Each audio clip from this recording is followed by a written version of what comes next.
Hi guys, dito sa vlog na to, turuan ko kayo kung paano magtanggal ng itong ground plug or tinatawag din siyang third prong.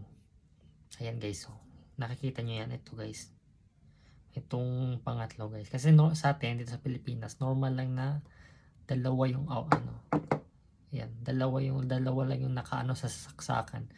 Bali pag ganito guys, 250 volt ang nakalagay guys, yan pag ganitong may third prong siya. Pero pwede nyo siya tanggalin guys, tuturuan ko kayo paano magtanggal nito guys. Bali kung tatanggalin nyo siya, pwede nyo na siyang isaksak sa 220 volts. So ganito guys, kumuha kayo ng long nose pliers guys, ito, ayan.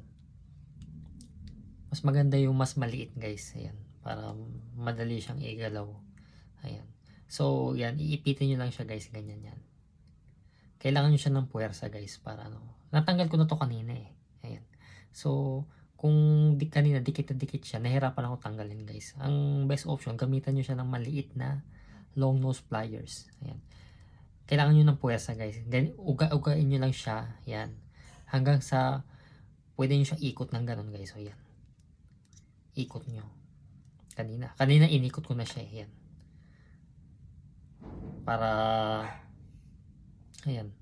So pag umikot na siya, bali gagalaw siya pataas, ayan, hanggang sa matanggal na siya, ayan. Pag natanggal na siya, yan guys, yan, ayan guys. Ngayon dalawa na lang siya guys, ayan, ayan. 220 na siya guys, pero pwede na siya sa yung normal na saksakan dito sa atin. Pwede nyo rin siya gamitan nitong adapter guys, yan, may 250 volt guys. Pwede nyo rin siya i-connect, ayan, ito, ayan guys, ayan. Pwede nyo siyang gamitin guys, ayan. Ito bali, ito yung extension na, ayan, bali 6 na outlet siya guys, yan.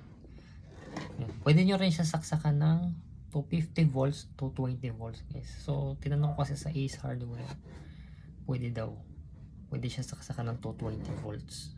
Okay, yan guys, basta ingat lang sa paggamit ito guys ng mga ganito guys, lalo kung may kasama kayong bata sa bahay guys, ayan.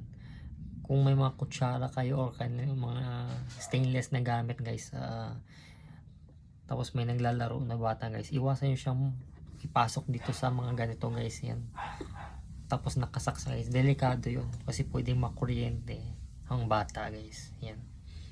Yan, kahit anong stainless guys, yung huwag nyo siya ipapasok dito sa butas, ayan, sa mga butas dito, yan. Okay, so continue to watch my vlog sa YouTube at sa Facebook guys, Marinong Explorer guys. So hanggang dito na lang guys, salamat.